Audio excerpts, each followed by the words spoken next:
إن الحمد لله نحمده ونستعينه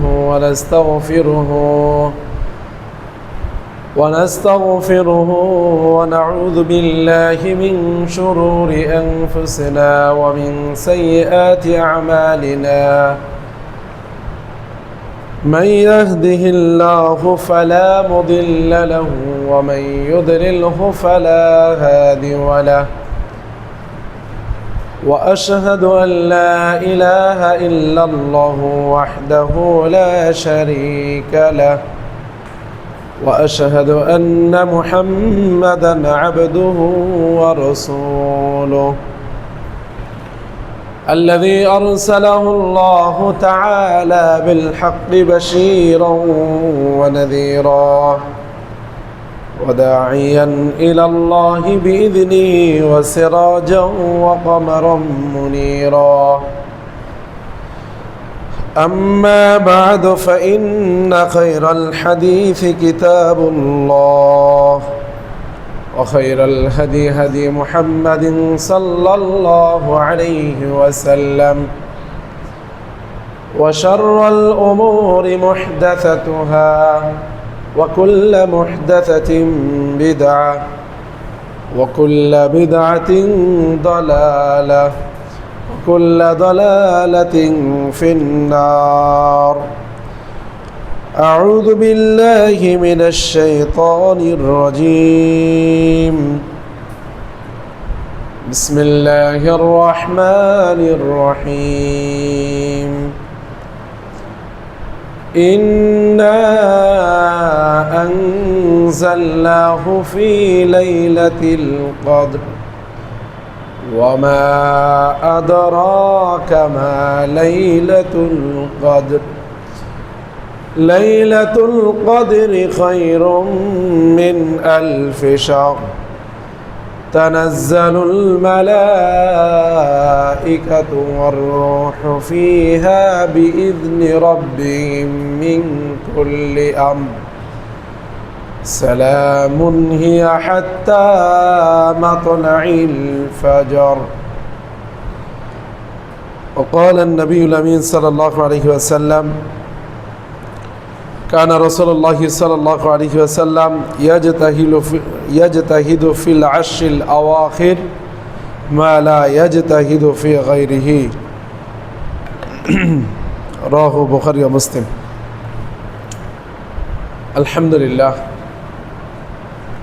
যাবতীয় হামদ সানা দুরূদ প্রশংসা সেই মহান রব্বুল আলামিনের জন্য যে রব্বুল আলামিন আমাদেরকে দীর্ঘ একটি সপ্তাহ পর জুমা মসজিদে একত্রিত হওয়ার তৌফিক দান করেছেন, উপস্থিত হওয়ার তৌফিক দান করেছেন। সে আল্লাহ তাবারক ওয়া তাআলার দরবারে আমরা শুকরিয়া আদায় করে নিই আলহামদুলিল্লাহ। অতঃপর দরুদ ও সালাম পেশ করছি সেই মহামানবের প্রতি যাকে আল্লাহ তাবারক ওয়া তাআলা মানবতার মুক্তিদূত করে প্রেরণ করেছেন, যিনি হচ্ছেন আমাদের আদর্শ নবী, আদর্শ দাঈ, আদর্শ ব্যক্তিত্ব, যার আদর্শ বাস্তবায়ন করে আল্লাহ তাবারক ওয়া তাআলা আমাদের উপর ফরজ করে দিয়েছেন। সে আদর্শ নবী, আদর্শ দাঈ, আদর্শ ব্যক্তিত্বের প্রতি সংক্ষিপ্তভাবে দরুদ ও সালাম পেশ করছি সাল্লাল্লাহু আলাইহি ওয়াসাল্লাম। সম্মানিত সমবেত মুসাল্লিয়ান আকরাম, আজকে আমরা জুমার খুতবায় যে বিষয়টি নিয়ে আলোচনা করব সেটি হচ্ছে রমজানের শেষ দশকের ফজিলত। আমরা সবাই জানি যে রমাদানুল মুবারক আমাদের জন্য অনেক ফজিলত, বারাকাত, রাহমাত, নাজাত, মাগফিরাত নিয়ে অবতীর্ণ হয়েছেন। কিন্তু রমাদানুল মুবারকের শেষ দশকের যে ফজিলত, যে বারাকাত, যে মাগফিরাত, যে নাজাত রয়েছে, এই ফজিলতটুকু রাসূলুল্লাহ সাল্লাল্লাহু আলাইহি ওয়াসাল্লাম এবং আল্লাহ তাবারক ওয়া তাআলা আমাদের জন্য আলাদাভাবে নির্ধারণ করেছেন এবং আলাদাভাবে আমাদের জন্য বর্ণনা করেছেন।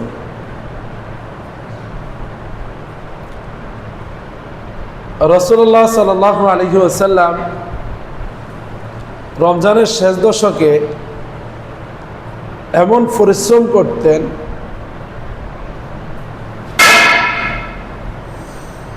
অন্য কোনো দিন, অন্য কোনো রজনীতে আল্লাহ নবী সাল্লাল্লাহু আলাইহি ওয়াসাল্লাম ইবাদত করার জন্য এত পরিশ্রম করতেন না, যেটা রাসূলুল্লাহ সাল্লাল্লাহু আলাইহি ওয়াসাল্লাম বলছেন। আয়েশা রাদিয়াল্লাহু তাআলা আনহা বলছেন যে কানা রাসূলুল্লাহ সাল্লাল্লাহু আলাইহি ওয়াসাল্লাম ইয়াজতাহিদু ফিল আশরিল আওয়াখির, যে আল্লাহ নবী সাল্লাল্লাহু আলাইহি ওয়াসাল্লাম রমজানের শেষ দশকে এত পরিশ্রম করতেন, মা লা ইয়াজতাহিদু ফি গায়রিহি, ইবাদতের ক্ষেত্রে আল্লাহ নবী সাল্লাল্লাহু আলাইহি ওয়াসাল্লাম এত পরিশ্রম করতেন যে এই পরিশ্রম অন্য কোনো দিন, অন্য কোনো সময় আল্লাহ নবী সাল্লাল্লাহু আলাইহি ওয়াসাল্লাম করতেন না। অতএব আমরা এই হাদিস দিয়ে যেটি বুঝতে পারলাম যে রমজান এর শেষ দশক যখন আসতেও তখন আল্লাহ নবী সাল্লাল্লাহু আলাইহি ওয়াসাল্লাম অনেক অনেক ইবাদতের ক্ষেত্রে পরিশ্রম বাড়িয়ে দিতেন।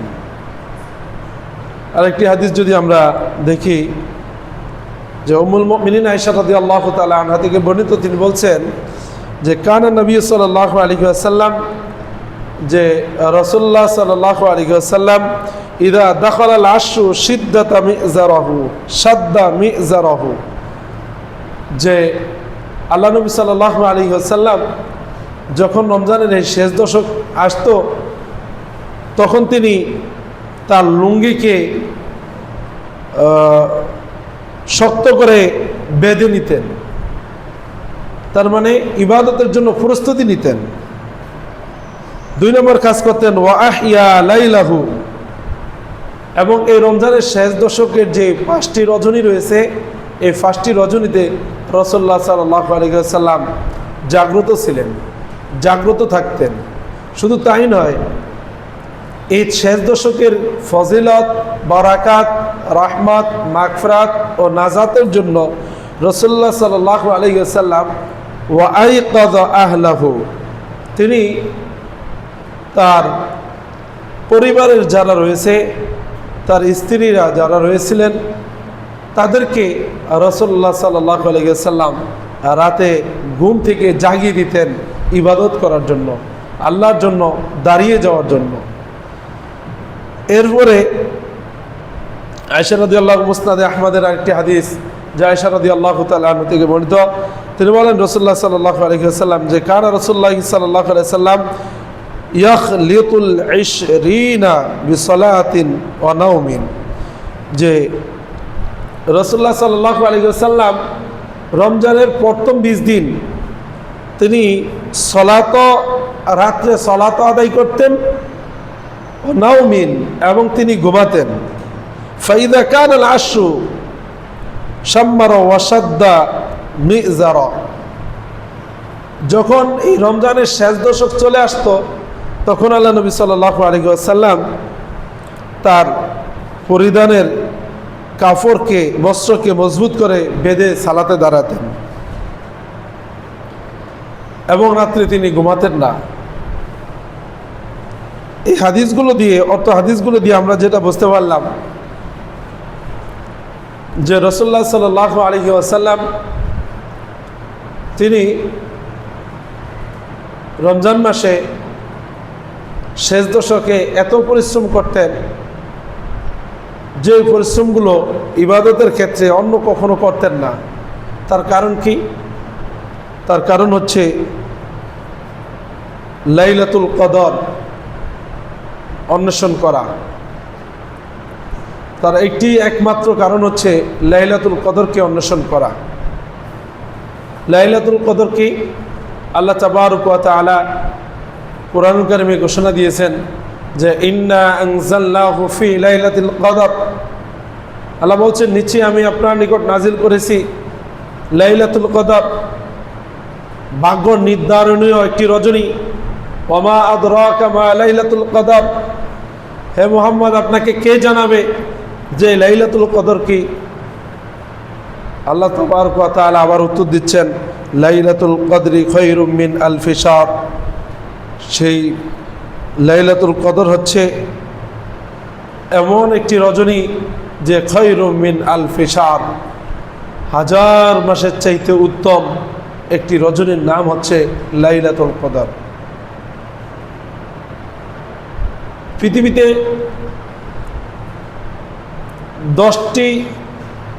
5টি এমন রজনী রয়েছে যে রজনীগুলো সবচেয়ে শ্রেষ্ঠ রজনী। সে রজনী হচ্ছে সেই রমজানের শেষ দশকের রজনীগুলো। অন্যদিকে পৃথিবীতে 10টি সেরা দিন রয়েছে, বৈশিষ্ট্য ফজিলতপূর্ণ 10টি দিন রয়েছে। সেই দিনগুলো হচ্ছে মুহররম মাসের প্রথম 10 দিন। আল্লাহ তাবারক ওয়া তাআলা মুহররম মাসের প্রথম 10 দিনের ইবাদতগুলো সবচাইতে বেশি আল্লাহর কাছে পছন্দনীয়, আর রমজান মাসের শেষ দশকের রজনীর ইবাদত আল্লাহর কাছে সবচাইতে বেশি পছন্দনীয়। এই রমজান মাসের শেষ দশকে আল্লাহ সুবহানাহু ওয়া তাআলার আরেকটি নির্দেশ হচ্ছে আল্লাহ বলছেন, ওয়ালা তুবাশিরুহুন্না ওয়া আনতুম আকিফুনা ফিল মাসাজিদ। তোমরা মসজিদে ইতিকাফ অবস্থায় তোমরা তোমাদের স্ত্রীর সাথে মেলামেশা করো না। রাসূলুল্লাহ সাল্লাল্লাহু আলাইহি সাল্লাম বলছেন, ইন্নী আতাকিফুল ইশরুল আউয়াল আলতামিসু হাযিহিল লাইলা, যে আমি রমজানের প্রথম 10 রজনীতে ইতিকাফ করেছিলাম। এই জন্য করেছিলাম যে এই রজনীগুলোতে আমি একটি বারাকাতময় রজনী খোঁজ অন্বেষণ করেছিলাম। সুম্মা আতাকিফুল ইশরুল আওসাত, এরপরে আমি এই প্রথম 10 রজনীতে ওই মানে বরকতময় রজনী তথা লাইলাতুল কদর রজনী আমি পাই নাই। না পেয়ে আমি দ্বিতীয় যে মধ্যম যে 10টি রজনী রয়েছে, 10টি রাত রয়েছে, 10টি দিন রয়েছে, এই 10 দিন আমি ইতিকাফ করেছিলাম, কিন্তু এই 10 দিনও আমি এই লাইলাতুল কদর রজনী আমি পাইনি। সুম্মা আতাইতু, এরপরে আমি আসলাম, ফাকিল আলী ইন্নাহা ফিল আশরিল আওয়াখির, আমাকে বলা হলো, হে মুহাম্মদ এই লাইলাতুল কদর রজনী প্রথম 10 রমজানে নয়, দ্বিতীয় 10 রমজানে নয়, এই লাইলাতুল কদর রজনী হচ্ছে শেষ দশক রজনী। ফামান আহাব্বা মিনকুম, তোমাদের মধ্যে যে ভালোবাসে, তোমাদের মধ্যে যে ব্যক্তি ইতিকাফ করতে চায়, আইয়াতাকিফা ফালইয়াতাকিফ, তোমাদের মধ্যে কেউ যদি ইতিকাফ করতে ভালোবাসে সে যেন এই শেষ 10 দিনে ইতিকাফ করে। সম্মানিত উপস্থিতি, যে হাদিসগুলো আমরা উল্লেখ করেছিলাম শেষ দশকের আল্লাহ নবী সাল্লাল্লাহু আলাইহি ওয়াসাল্লামের আমল নিয়ে, পুরো একটি বিষয় এখানে দাঁড়ায় যে রাসূলুল্লাহ সাল্লাল্লাহু আলাইহি ওয়াসাল্লাম রমজান মাসে শেষ দশক রজনীতে তিনি ইতিকাফ করতেন। একমাত্র উদ্দেশ্য হচ্ছে লাইলাতুল কদরকে খোঁজ করার জন্য, অন্বেষণ করার জন্য। তিনি তার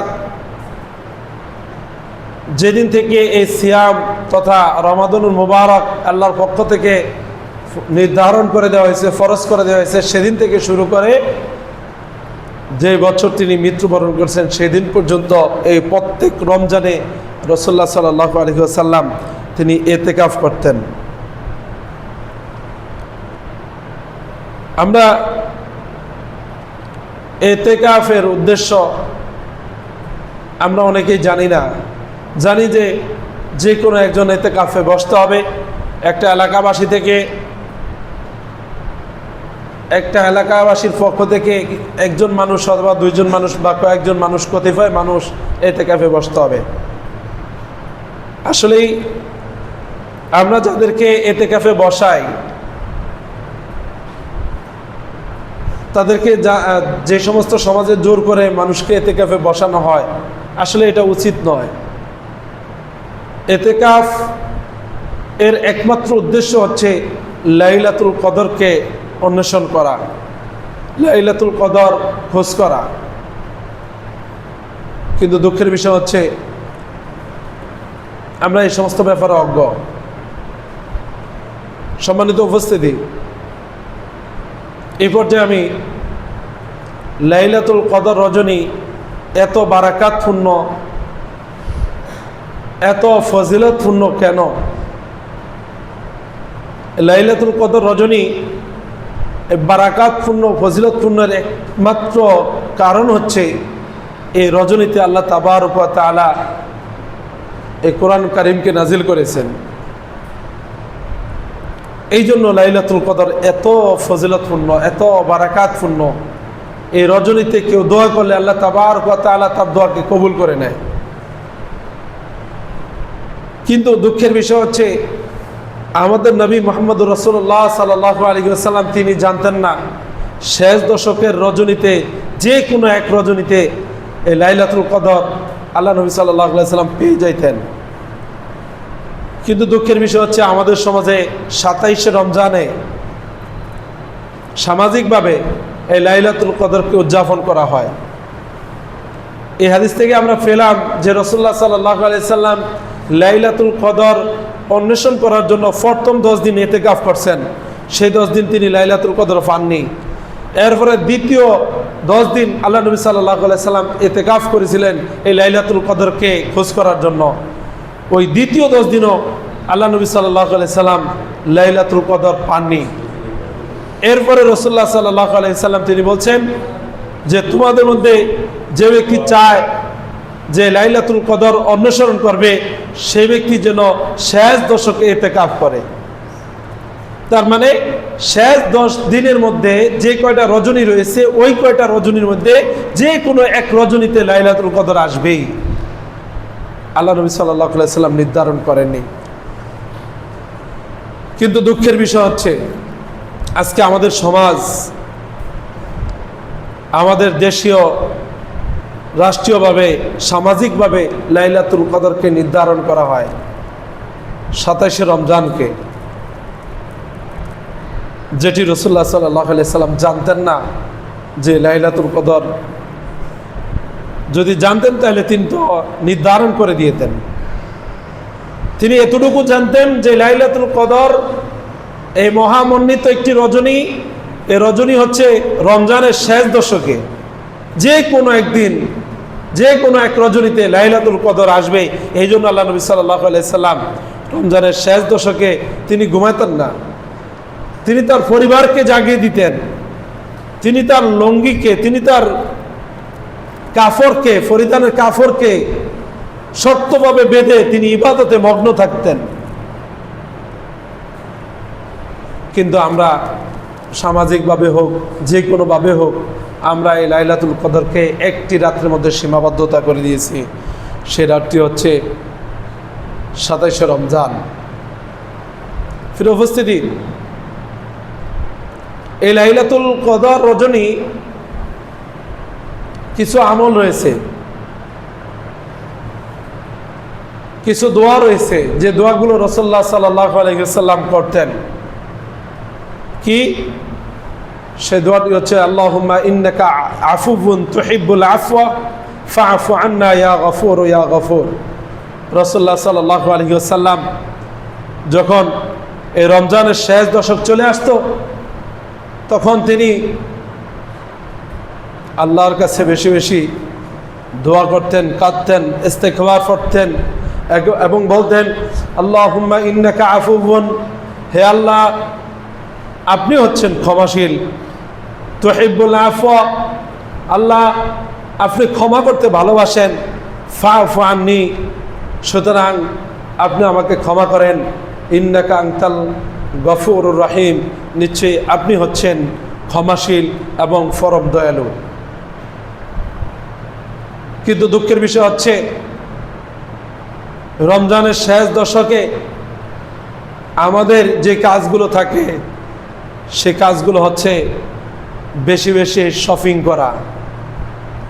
আমাদের কাজগুলো হচ্ছে রাত 12টা থেকে 1টা পর্যন্ত শপিং মলগুলো খোলা রেখে এরপরে মুসলিম সমাজের মুসলিমদের মহিলা যারা রয়েছে তারা রাত এবং দিন তাদের কাছে কোনো পরোয়া নাই, কোনো ব্যাপার নাই যে তারা সর্বদা এই তাদের শপিং নিয়ে ব্যস্ত থাকে। অথচ রাসূলুল্লাহ সাল্লাল্লাহু আলাইহি ওয়াসাল্লাম এই 10 দিন এত পরিশ্রম করতেন, এত আল্লাহর কাছে কান্না করতেন, তিনি তার পরিবারকেও জাগিয়ে দিতেন। আল্লাহর কাছে এত কাঁদা তিনি কাঁদতেন, তিনি তার পরিবারকে জাগিয়ে দিতেন। তিনি তার পরনের লুঙ্গি ভালোভাবে মজবুতভাবে বেঁধে নিতেন। আল্লাহ তাবারক ওয়া তাআলার ইবাদতে দাঁড়িয়ে দাঁড়িয়ে তিনি কাঁদতেন। আর তিনি বলতেন, আল্লাহুম্মা, হে আল্লাহ, ইন্নাকা আফুউন, নিশ্চয়ই আপনি হচ্ছেন ক্ষমাশীল, তুহিব্বুল আফওয়া, আপনি ক্ষমা করতে ভালোবাসেন, ফাআফু আন্নি, হে আল্লাহ আপনি আমাকে ক্ষমা করেন, ইন্নাকা আনতাল গফুরুর রহিম, নিশ্চয়ই আপনি হচ্ছেন ক্ষমাশীল, আপনি হচ্ছেন দয়ালু, আপনি হচ্ছেন মেহেরবান, সুতরাং আপনি আমাকে ক্ষমা করেন। সম্মানিত উপস্থিতি, একটি হাদিস উম্মুল মুমিনিন সাফিয়া রাদিয়াল্লাহু তাআলা আনহা থেকে বর্ণিত, তিনি বলেন, কানা রাসূলুল্লাহ সাল্লাল্লাহু আলাইহি ওয়াসাল্লাম মুতাকিফান ফাআতাইতুহু, যে আল্লাহ নবী সাল্লাল্লাহু আলাইহি ওয়াসাল্লাম যখন ইতিকাফ অবস্থায় ছিলেন, এই উম্মুল মুমিনিন সাফিয়া তার স্ত্রী, তিনি আল্লাহ নবী সাল্লাল্লাহু আলাইহি ওয়াসাল্লামের নিকট আসতেন।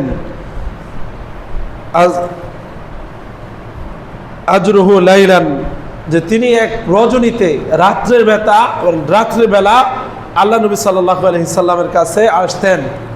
কি জন্য আসতেন?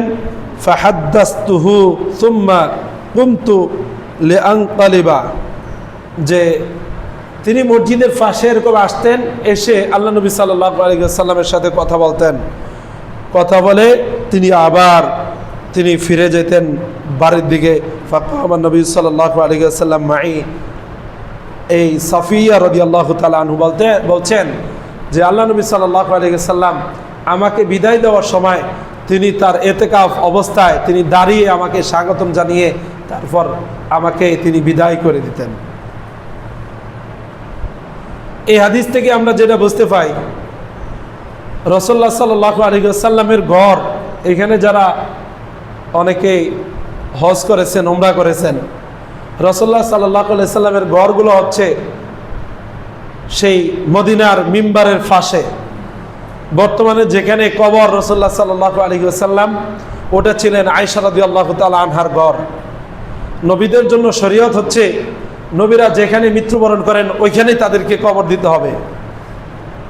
তো আল্লাহ নবী সাল্লাল্লাহু আলাইহি ওয়াসাল্লাম আয়েশা রাদিয়াল্লাহু তাআলা আনহার ঘরে তিনি মৃত্যুবরণ করেছেন, তাকে সেখানেই দাফন করা হয়েছে।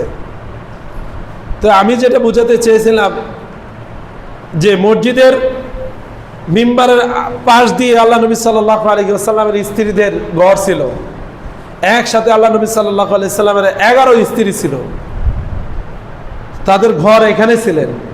কিন্তু আল্লাহ নবী সাল্লাল্লাহু আলাইহি ওয়াসাল্লাম এই রমজানের শেষ দশকে তিনি ইতিকাফ অবস্থায় মসজিদ থেকে বের হতেন না। আর বের হলেও তিনি তার স্ত্রীদেরকে জাগিয়ে দিতেন, এই ঘুম থেকে জাগিয়ে দিতেন ইবাদত করার জন্য। তাদের যদি কোনো প্রয়োজন হতো তারা এসে কথা বলে যেত। এত পরিশ্রম, সব কিছু ছেড়ে দিয়ে, দুনিয়ার সব কিছু ছেড়ে দিয়ে রাসূলুল্লাহ সাল্লাল্লাহু আলাইহি ওয়াসাল্লাম এত পরিশ্রম করেছেন। কি পরিশ্রম করেছেন? যে তার সামনের এবং পিছনের যত গুনাহ রয়েছে আল্লাহ তাবারক ওয়া তাআলা সকল গুনাহ ক্ষমা করে দিয়েছেন। সকল গুনাহ ক্ষমা করা সত্ত্বেও তিনি যে ইবাদত করেছেন, তিনি যে আল্লাহর কাছে কান্না করেছেন, তিনি যে আল্লাহর কাছে ক্ষমা চেয়েছেন, এটা হচ্ছে আমাদের জন্য অনুসরণীয়। প্রিয় উপস্থিতি, খুতবার এই প্রান্তে দাঁড়িয়ে আমি লাইলাতুল কদর রজনী এত গুরুত্বপূর্ণ কেন এই বিষয়ে বলতে চাই। সম্মানিত উপস্থিতি, এই লাইলাতুল কদর এত গুরুত্বপূর্ণ হওয়ার একমাত্র কারণ হচ্ছে এই রজনীতে আল্লাহ তাবারক ওয়া তাআলা কোরআন নাজিল করেছেন। আল্লাহ তাবারক ওয়া তাআলা বলছেন, ইন্না আনজালনাহু ফি লাইলাতুল কদর, নিশ্চয় আমি আল্লাহ এই লাইলাতুল কদর রজনীতে এই কোরআনকে নাজিল করেছি। এই কোরআন নাজিল হওয়ার কারণে লাইলাতুল কদর রজনী এত বারাকাতপূর্ণ। কিন্তু দুঃখের বিষয়, কষ্টের বিষয় হচ্ছে যে কোরআনের কারণে লাইলাতুল কদর রজনী এত বারাকাতপূর্ণ, যে কোরআনের কারণে রমাদানুল মুবারক এত বারাকাতপূর্ণ, যে কোরআনের কারণে বারাকাতে রাসূলুল্লাহ সাল্লাল্লাহু আলাইহি সাল্লাম তিনি সর্বশ্রেষ্ঠ, যে কোরআনুল কারীমের বারাকাতে শেষ উম্মত, শেষ নবীর উম্মত, উম্মতে মুহাম্মাদি এত বারাকাতপূর্ণ, সেই কোরআন আজকে আমরা পড়তে পারছি না। সেই কোরআন বিহীন আমাদের জীবন চলছে। মুসলিম বলে পরিচয় দিচ্ছি কিন্তু কোরআন জানি না। এটা তো দুঃখের বিষয়, এটা তো লজ্জার বিষয়। আমরা কোরআন জানি না, কোরআন পড়তে জানি না, একটা কোরআনের একটি আয়াতের অনুবাদও আমরা জানি না, অথচ আমরা সেই মুসলিম। সেই লাইলাতুল কদর রজনী আমরা ইবাদত করছি, লাইলাতুল কদর রজনীতে আলাদাভাবে ইবাদত করছি, অথচ সেই কোরআন জানি না। কোরআন নিয়ে আজকে আমাদের গবেষণা নেই, অথচ রাসূলুল্লাহ সাল্লাল্লাহু আলাইহি ওয়াসাল্লাম বলছেন যে খায়রুকুম মান তাআল্লামাল কুরআনা ওয়া আল্লামাহ। হে বিশ্ববাসী, তোমরা শুনে রাখো, হে উম্মতে মুহাম্মাদি তোমরা শুনে রাখো, তোমাদের মধ্যে সবচেয়ে শ্রেষ্ঠ ব্যক্তি হচ্ছে ওই ব্যক্তি যে কোরআন মানুষকে শিক্ষা দেয় এবং নিজে শিক্ষা অর্জন করে। আজকে আমরা উত্তম ব্যক্তি কাদেরকে মনে করি? যাদের কাছে অর্থ সম্পদ রয়েছে, যাদের কাছে ধন সম্পদ রয়েছে, যাদের কাছে টাকা পয়সা রয়েছে, তাদেরকে আজকে আমরা সমাজে গণ্যমান্য মানুষ হিসেবে, উত্তম মানুষ হিসেবে ভাবি। কিন্তু ওই কোটিপতি, ওই ধনী, ওই ধনাঢ্য ব্যক্তি মধ্যে যদি কোরআন থেকে থাকে তাহলে ওই ধনাঢ্য ব্যক্তি হচ্ছে উত্তম ব্যক্তি। আর যদি ওই ধনাঢ্য ব্যক্তির মধ্যে কোরআন না থাকে, কোরআনবিহীন যদি জীবনযাপন করে, তাহলে ওই ব্যক্তি উত্তম ব্যক্তি নয়, ওই ব্যক্তি হচ্ছে পৃথিবীর সবচেয়ে নিকৃষ্ট ব্যক্তি। সম্মানিত উপস্থিতি, আল্লাহ তাবারক ওয়া তাআলা কিয়ামতের ময়দানে একদল ব্যক্তিকে অন্ধ করে উঠাবেন। তখন এই অন্ধ ব্যক্তিরা বলবে, লিমা হাসারতানি আমা ওয়া ক্বাদ কুনতু বাসীরা। হে আল্লাহ, কেন আজকে আপনি এই কিয়ামতের ময়দানে কেন আজকে আপনি আমাদেরকে অন্ধ করে উঠালেন? আমরা তো দুনিয়াতে চক্ষুষ্মান ছিলাম, আমাদের তো দুনিয়া চোখ ছিল, আজকে কেন আপনি আমাদেরকে অপমান করছেন? পুরো আদম থেকে শুরু করে একেবারে কিয়ামত পর্যন্ত যত মানুষ এই পৃথিবীতে আসবে এবং আসছে, সকল মানুষের সামনে কেন আপনি আজকে আমাদেরকে অন্ধ করে উঠালেন? তখন আল্লাহ তাবারক ওয়া তাআলা উত্তর দিবেন, কাযালিকা আতাতকা আয়াতুনা ফানাসিতাহা ওয়া কাযালিকাল ইয়াওমা তুনসা। এই উত্তোলনের একমাত্র কারণ হচ্ছে তোমার কাছে আমার বাণী পৌঁছাইছিল, তোমার ঘরে আমার একটি কোরআনুল কারীমের কপি ছিল, তোমার সমাজে, তোমার মসজিদে, তোমার দেশে, তোমার এলাকায় আমি আল্লাহর বাণী ছিল, কিন্তু তুমি তো তখন সেই বাণীকে ভুলে গিয়েছিলে। তুমি যেভাবে আমি আল্লাহর বাণীকে অতি সাধারণভাবে ভুলে গিয়েছিলে, আমি আল্লাহ ঠিক তোমাকে এইভাবে ভুলে গেলাম। ক্বালা কাযালিকা আতাতকা আয়াতুনা ফানাসিতাহা। যেভাবে তোমরা আমার আয়াতকে ভুলে গিয়েছিলে, যেভাবে তোমরা আমার বাণীকে ভুলে গিয়েছিলে, ঠিক আজকে আমি আল্লাহ তোমাদেরকে ভুলে গিয়েছি। নাউযুবিল্লাহ। প্রিয় উপস্থিতি, কিয়ামতের ময়দানে যদি আল্লাহ কাউকে ভুলে যান, তার জন্য কি কোনো বারাকাত রয়েছে? বলেন, কথা বলেন, তার জন্য কি কোনো বারাকাত রয়েছে? নেই। কিন্তু কেন আল্লাহ তাবারক ওয়া তাআলা তাকে ভুলে যাবেন? বলেন তো। ভুলে যাওয়ার একমাত্র কারণ হচ্ছে যে আদাতকা আয়াতুনা ফানাসিতাহা, তোমার কাছে তো আমার আয়াত এসেছিল, আমার বাণী তোমার কাছে এসেছিল, ফানাসিতাহা, সে বাণীকে তোমরা ভুলে গেছিলে। আজকে এই বিশ্ববাসী, এই বিশ্ব মুসলিম উম্মতে মুহাম্মাদি এত গুরুত্বপূর্ণ, এত ফজিলতপূর্ণ, তার একমাত্র কারণ হচ্ছে কোরআন কালামুল্লাহ। কিন্তু কোরআনের সাথে আমার সম্পর্ক নেই। আমার জীবন কোরআনবিহীন জীবন। কোরআনবিহীন জীবন, যার কোরআনবিহীন জীবন, তার মধ্যে আর ওই চতুষ্পদ জন্তুর মধ্যে পার্থক্য নেই। আমার সকাল কোরআন তালাওয়াত দিয়ে কাটে না, আমার রাত কোরআন দিয়ে হয় না। আমার রাত শুরু হয় গান দিয়ে, ঘুম শুরু হয় সেই মোবাইলে গান রেখে কানে ইয়ারফোন দিয়ে গান শুনতে শুনতে আমার সেই ঘুম হয়। যুবক, তুমি কি এটা ভাবনি? এই ঘুম হচ্ছে মৃত্যুর ছোট ভাই। মানুষ মৃত্যুবরণ করলে মৃত্যুবরণের একটি উদাহরণ হলো তার ঘুম। তোমার যদি এই ঘুম শেষ ঘুম হয়ে থাকে, আর কানে যদি তোমার ইয়ারফোন থাকে ডিজে গানের, তুমি বোঝো তোমার কি হবে? তুমি কি জানো এর পরবর্তীতে তোমার কি হবে? দুঃখের বিষয় নিয়ে বলছি, গত কয়েকদিন আগে একজনের একটা বক্তব্য দেখছিলাম। আমাদের বর্তমান সরকারের যে উপদেষ্টা, একজন উপদেষ্টার পরিবার, তিনি বক্তব্য দিচ্ছিলেন যে এখন আমি জীবিত রয়েছি, আমি মৃত্যুবরণ করলে তারপরে কি হবে না হবে এটা আমার দেখার বিষয় নয়। আমি খাবো, দাবো, ফরবো, ভালো ভালো শপিং করব, হ্যাঁ, তারপরে মৃত্যুর পরে কি হবে না হবে আমার দেখার বিষয় না এটা। আস্তাগফিরুল্লাহ। এই যদি হয় একজন মুসলিমের চিন্তা চেতনা, এই যদি হয় একজন মুসলিমের আল্লাহর প্রতি, তার দ্বীনের প্রতি চিন্তা চেতনা, তাহলে সেই মুসলিম কিভাবে আল্লাহকে চিনবে? আল্লাহ তাবারক ওয়া তাআলা যারা তাওরাতকে বহন করেছিলেন, এদেরকে গাধার তুলনা করলেন। কি? এদেরকে গাধার সাথে দৃষ্টান্ত করলেন। কেমন? গাধা যেমন তার ফিটের উপরে যদি কোরআন দিয়ে দেন, এক বস্তা কোরআন দিয়ে দিলেন তার ফিটে, গাধাকে যদি বলেন গাধা তুই কোরআন নিয়ে আস্তে আস্তে চলবি, তোর ফিটে কোরআন আছে, গাধা কি বুঝবে? কথা বলেন, বুঝবে? বুঝবে না। আবার গাধার ফিটের যদি লবণের বস্তা দিয়ে দেন, যে গাধা এটা লবণের বস্তা, এটা পানি লাগাইস না, এটা কি গাধা বুঝবে? বুঝবে না। আল্লাহ তাবারক ওয়া তাআলা আমাদেরকে উদাহরণ দিলেন, দৃষ্টান্ত দিলেন।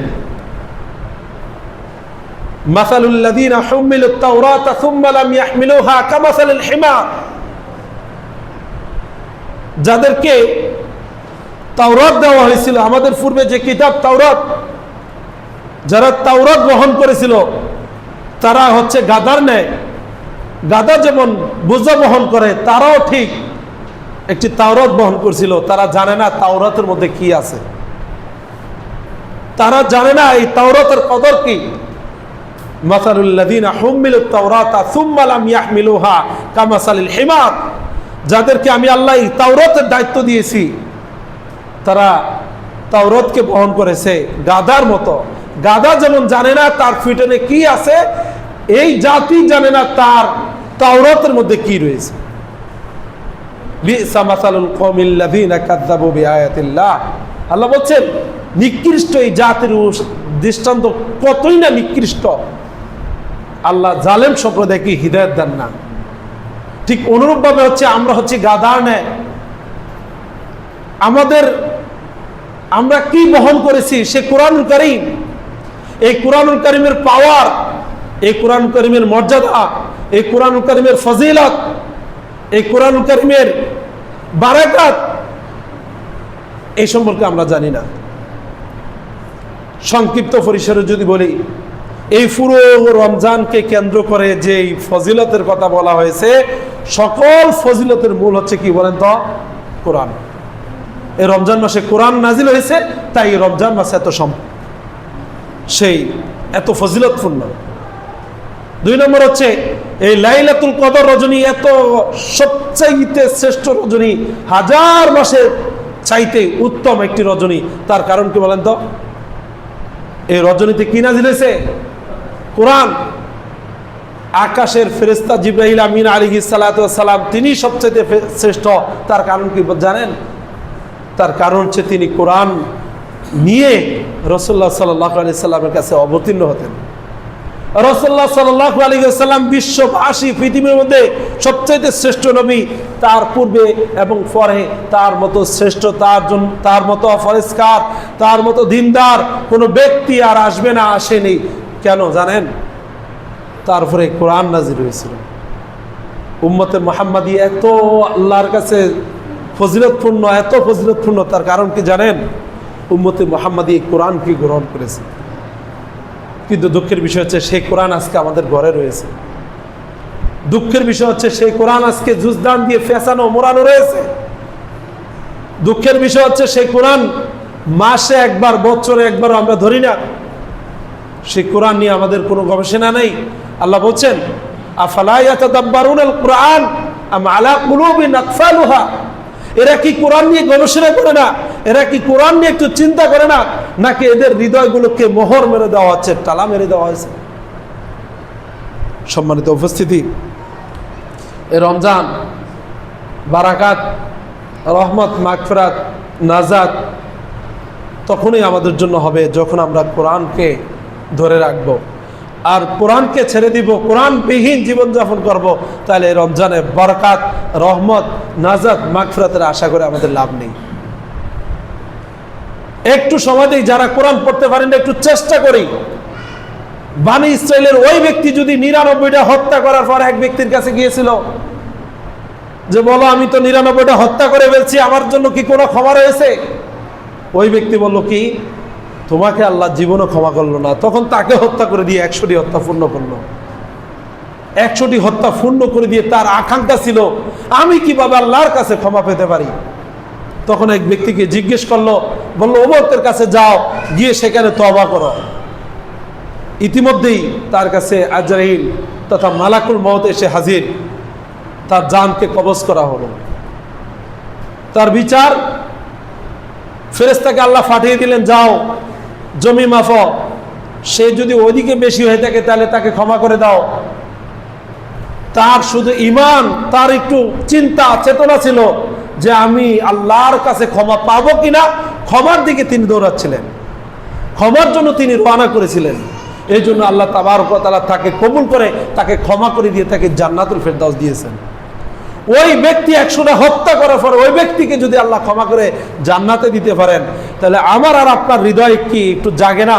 একটু কোরআনটা শিখবো, একটু আলিফ থেকে ইয়া পর্যন্ত পড়বো, একটু নিজে নিজে অথবা স্টাডি করব, অথবা একজন ইমামের কাছে গিয়ে একটু পড়বো। এই চিন্তা চেতনা কি আমাদের ভিতরে একটু জাগে না, জাগ্রত হয় না? তাহলে যদি এই চিন্তা চেতনা আমাদের ভিতরে একটু জাগ্রত হয়, তাহলে আল্লাহ কি আমাদেরকে কবুল করবেন না? আল্লাহ কি আমাদেরকে নৈরাশ করবেন? আল্লাহ তিনি বলছেন, কুল ইয়া ইবাদিয়াল্লাযীনা আসরাফু আলা আনফুসিহিম, হে আমার বান্দাগণ, তোমরা যারা নিজেদের উপরে জুলুম করার কারণে তোমরা যারা নৈরাশ, তোমরা যারা নিজেদের উপরে জুলুম করেছো, তোমরা নৈরাশ হও না। লা তাকনাতু মির রাহমাতিল্লাহ, আল্লাহর রহমত থেকে তোমরা নৈরাশ হও না। তোমরা আল্লাহর রহমতের আশা করো। তুমি যত বড় অন্যায় করো না কেন, যত বড় গুনাহ করো না কেন, আল্লাহর কাছে এটা আশা রাখো যে আল্লাহ একজন ক্ষমাশীল। আল্লাহুম্মা ইন্নাকা আফুউন তুহিব্বুল আফওয়া ফা'ফু আন্না ইয়া গফুর ইয়া গফুর। বিশ্বাস রাখো, ক্ষমা চাও আল্লাহর কাছে। সম্মানিত উপস্থিতি, পরিশেষে বলবো যে যত মর্যাদা বলেন না কেন, ইফতারির মর্যাদা বলেন, হ্যাঁ সামনে জাকাতুল ফিতর আসবে, জাকাত যাদের জাকাত রয়েছে তাদের জাকাত তাদের এই সময়টা আসবে, যত কিছু বলেন না কেন তার মূল হচ্ছে কোরআন। পৃথিবীতে আদম আলাইহিস সালাতু ওয়াস সালাম থেকে ঈসা আলাইহিস সালাম পর্যন্ত লক্ষ লক্ষ কোটি কোটি গুণ, লক্ষ লক্ষ কোটি কোটি নবী অবতীর্ণ হয়েছেন না? আল্লাহ নবী বানাইছেন না? বানাইছেন। কিন্তু মুহাম্মদ সাল্লাল্লাহু আলাইহি সাল্লাম আজ থেকে 1400 বছর পূর্বে মৃত্যুবরণ করেছেন। এখন পর্যন্ত কোনো নবী আসছে? আসে নাই। কিয়ামত পর্যন্ত আসবে? আসবে না। কেন আসবে না জানেন? তার কারণ হচ্ছে কোরআন আছে। ওই যুগে তারা নবী পেয়েছে, আর এই যুগে আমরা কোরআন পেয়েছি গাইডলাইন হিসেবে। ওই যুগে নবীরা অবতীর্ণ হয়ে কি করত? মানুষকে গাইডলাইন দিত, হুদাল্লিন নাস, মানুষকে হিদায়াতের রাস্তা দেখাতো। আর এই কোরআন অবতীর্ণ হয়ে বলছেন আলিফ লাম মিম যালিকাল কিতাবু লা রাইবা ফি হুদাল লিল মুত্তাকিন, যে এটি এমন একটি কিতাব যাতে কোনো সন্দেহ নেই। এই কিতাব হচ্ছে মুত্তাকিনদের জন্য একটি হিদায়াতের রাস্তা দেখানোর জন্য যথেষ্ট এই কোরআন। তাহলে নবীদের কাজ কি বলেন? নবীরা কেন পৃথিবীতে অবতীর্ণ হলেন? নবীদের একমাত্র উদ্দেশ্য হচ্ছে মানুষকে হিদায়াতের রাস্তা দেখানো। কি বলেন তো? মানুষকে হিদায়াতের রাস্তা দেখানো। কিন্তু মুহাম্মদ সাল্লাল্লাহু আলাইহি সাল্লামের পরে কোনো নবী আসবেন না। তার কারণ হচ্ছে এই কোরআন। এই কোরআন কিয়ামত পর্যন্ত অপরিবর্তিত থাকবে। আজকে বিশ্বের মানুষ কত নির্যাতন, মুসলিমদেরকে কতভাবে হত্যা করে। ফিলিস্তিনের দিকে তাকান। রমজান মাসে যেখানে আমরা ঈদের শপিং করার জন্য ব্যস্ত, ব্যবসা বাণিজ্য নিয়ে ব্যস্ত, ইফতার তৈরি নিয়ে ব্যস্ত, ইফতারের আইটেম নিয়ে ব্যস্ত, সেখানে আমাদের মা এবং বোনদেরকে নির্মমভাবে হত্যা করছে আজকে। আরে কাফেরদের কত কিছু আছে, তারা চাইলে তো পারে পুরো মুসলিমদেরকে ধসিয়ে দিতে, কিন্তু দিয়ে পারবে না। তার কারণ হচ্ছে মুসলিমদের কাছে কোরআন রয়েছে। আমি আল্লাহর কাছে দোয়া করি যে আল্লাহ তুমি আমাদের সাহায্যকারী হও। আমরা সবাই আমিন বলি, আমিন। আল্লাহ তুমি আমাদেরকে সাহায্য করো, বিশেষ করে ফিলিস্তিনবাসী যারা রয়েছে আল্লাহ তুমি তাদেরকে সাহায্য করো। আমাদেরকে ওমরের মতো একজন নেতা দাও, যে নেতার দাফটে, যে নেতা যে রাস্তা দিয়ে হাঁটতেন ওই রাস্তা দিয়ে শয়তান ভুলেও শয়তান ওই রাস্তা দিয়ে হাঁটতো না। আল্লাহ তুমি এরকম একজন নেককার ফরেজগার একজন নেতা তুমি আমাদেরকে দান করো। সম্মানিত উপস্থিতি, যেটা বলতে চাইছিলাম যে আদম থেকে শুরু করে ঈসা আলাইহিস সালাতু ওয়াস সালাম পর্যন্ত অনেক নবী এবং রাসূল আল্লাহ তাবারক ওয়া তাআলা প্রেরণ করেছেন শুধুমাত্র মানুষদেরকে সঠিক বোঝানোর জন্য, এবং নবীদেরকে হত্যাও করা হয়েছে। ওয়ায়াকতুলুনা আন-নাবিয়্যিনা বিগাইরি হক, এই বনি ইসরাঈল ইহুদি এরা নবীদেরকে বিনা কারণে অন্যায়ভাবে অসংখ্য নবীদেরকে হত্যা করেছে। আল্লাহ তাবারক ওয়া তাআলা কোরআন কারীমে বর্ণনা করেছেন। কিন্তু তাদের একমাত্র উদ্দেশ্য হচ্ছে দাওয়াত দেওয়া মানুষকে, সত্য বুঝে দেওয়া মানুষকে। কিন্তু এই কোরআন যতদিন পর্যন্ত কিয়ামত পর্যন্ত অপরিবর্তিত থাকবে, কাফেরদের তো কত ক্ষমতা আছে, তারা চাইলে পারে তো এই কোরআন নিয়ে চ্যালেঞ্জ করতে পারে না। কেন জানেন? বরং তারা যে বোমা যা কিছু আবিষ্কার করে এই কোরআন দিয়ে আবিষ্কার করে। আজকে আমরা স্টাডি ছেড়ে দিয়েছি, কোরআন পড়া ছেড়ে দিয়েছি, কোরআন নিয়ে গবেষণা ছেড়ে দিয়েছি। তারা কোরআন নিয়ে গবেষণা করে আজকে তারা বিশ্বকে শাসন করছে। আজকে আমরা কচুকাটা হই, আমাদের উপরে কাফেররা ঝাঁপিয়ে পড়ে। তার কারণ হচ্ছে এই কোরআন থেকে দূরে থাকা, কোরআনবিহীন জীবনযাপন করা, কোরআনবিহীন আমার জীবন চলা। তাহলে এই কোরআনটা কি? হুদাল লিন-নাস। আল্লাহ বলছেন শাহরু রমাদান আল্লাযী উনজিলা ফীহিল কুরআন হুদাল লিন-নাস ওয়া বাইয়িনাতিন মিনাল হুদা ওয়াল ফুরকান। এই রমজান মাস আল্লাযী উনজিলা ফীহিল কুরআন, যে মাসে আল্লাহ তাবারক ওয়া তাআলা কোরআন নাযিল করেছেন। কেন? হুদাল লিন-নাস, মানুষকে হিদায়াতের রাস্তা দেখানোর জন্য। এই কোরআন মানুষকে হিদায়াতের রাস্তা দেখায়, আপনি কোরআন জানেন না, তাহলে আপনাকে কিভাবে কোরআন হিদায়াতের রাস্তা দেখাবে? আপনি তো ডিজে বাবুর গান শুনতে শুনতে সারাদিন রাত 24 ঘন্টা আপনার কেটে যান, তাহলে আপনাকে কিভাবে কোরআন হিদায়াতের রাস্তা দেখাবে? সম্মানিত উপস্থিতি, খুতবার শেষ অংশে বলবো যে আমরা বেশি বেশি কোরআন পাঠ করব, কোরআনের তর্জমা পাঠ পড়ব এবং কোরআন নিয়ে গবেষণা করবো। আল্লাহ তুমি আমাদেরকে তৌফিক দান করো, আমিন। ওয়া আখিরু দাওয়ানা আলহামদুলিল্লাহি রাব্বিল আলামিন।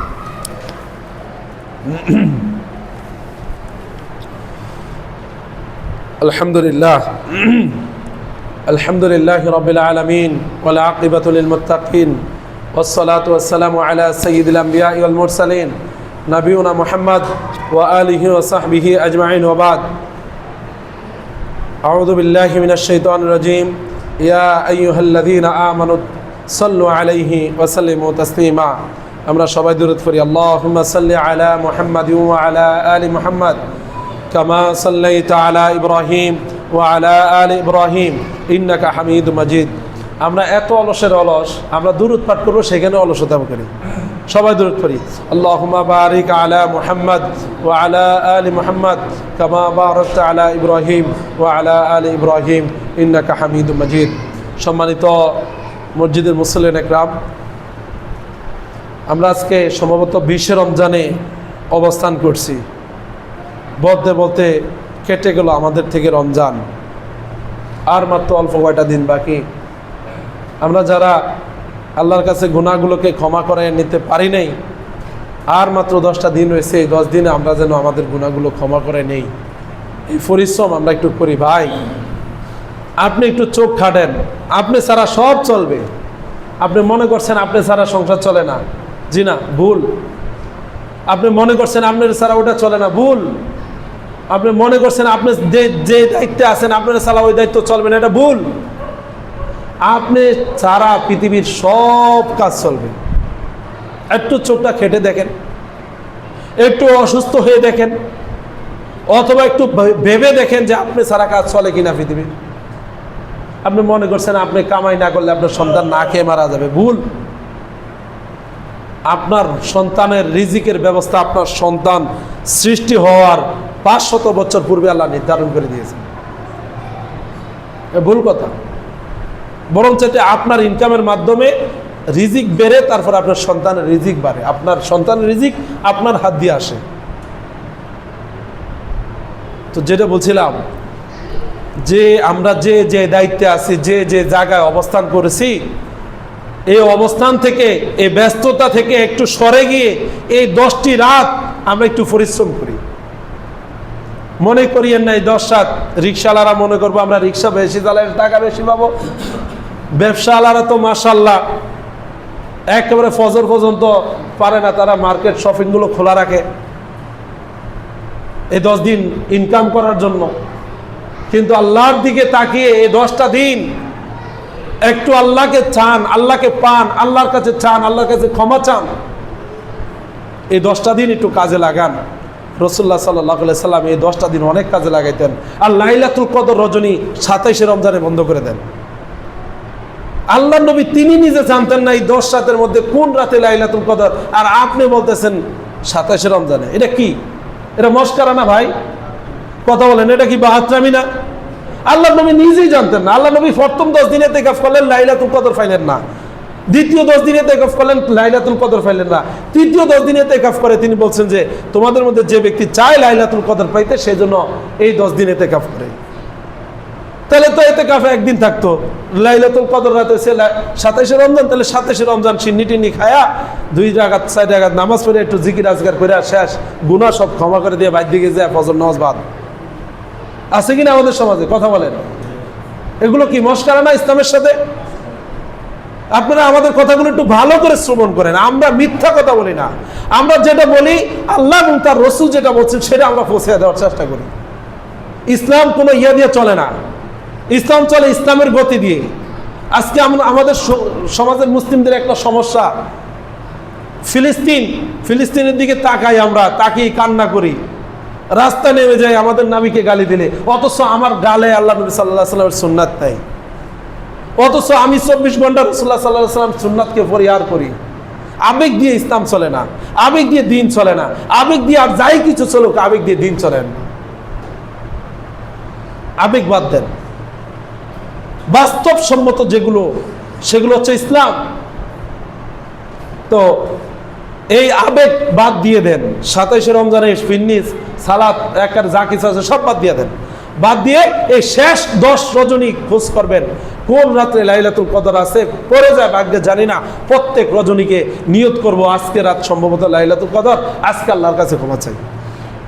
10টি রাত, মাত্র 10টি রাত আমরা আল্লাহর কাছে দোয়া করব এবং অনেক পরিশ্রম করো। আল্লাহ তুমি আমাদেরকে এই লাইলাতুল কদর যেন আমরা অনুসরণ করতে পারি, সুযোগ, এই তৌফিক তুমি আমাদেরকে দান করো, আমিন। আল্লাহ আমরা এখানে যারা উপস্থিত রয়েছি, আল্লাহ তুমি আমাদের সবাইকে ক্ষমা করে দাও। আল্লাহ তুমি আমাদেরকে ইসলাহ সংশোধন হওয়ার তৌফিক দান করো, তুমি আমাদেরকে তোমার নিজ গুণে ক্ষমা করে দাও।